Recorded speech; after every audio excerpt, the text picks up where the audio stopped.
ఈ రోజు బ్రేక్ఫాస్ట్ కోసం రాగి జావ చేశాను, చాలా హెల్దీగా. So I thought why not share this recipe with you.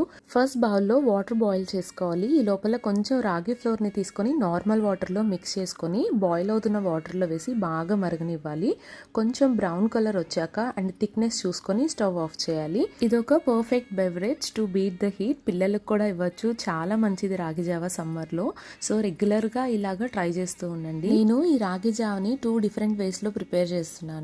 First ఒక బౌల్లో థిక్ కర్డ్ తీసుకొని ఇందులో కొంచెం జీరా పౌడర్ అండ్ కొద్దిగా సాల్ట్ వేసి బాగా కలుపుకొని అండ్ ఇందులో మనం కాచి చల్లార్చిన రాగి జావను కూడా వేసుకొని బాగా కలుపుకోవాలి. ఇలా ప్రిపేర్ చేసుకున్న రాగి జావలో లాస్ట్లో నేను ఒక ఆవకాయ యాడ్ చేశాను.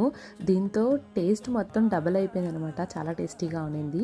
ఇంకొక వేలో ప్రిపేర్ చేయడానికి మళ్ళీ గ్లాస్లో రాగి జావని తీసుకొని ఇందాక మనం వేసినట్టే కొద్దిగా జీరా పౌడర్ అండ్ సాల్ట్ యాడ్ చేసుకొని బాగా మిక్స్ చేసుకోవాలి.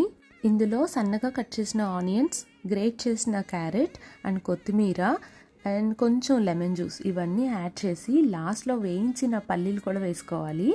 నాకు ఈ సెకండ్ వన్ చాలా టేస్టీగా అనిపించింది. ఫస్ట్ది నాకు తెలిసి ఆల్మోస్ట్ అందరూ ట్రై చేసే ఉంటారు, రాగి జావలో కర్డ్ కలుపుకొని తాగడం. మీరందరూ కూడా ఈ హెల్దీ డ్రింక్ని తప్పకుండా ట్రై చేసి మీకు ఏది నచ్చిందో నాకు కామెంట్ సెక్షన్లో షేర్ చేసుకోండి. Bye bye.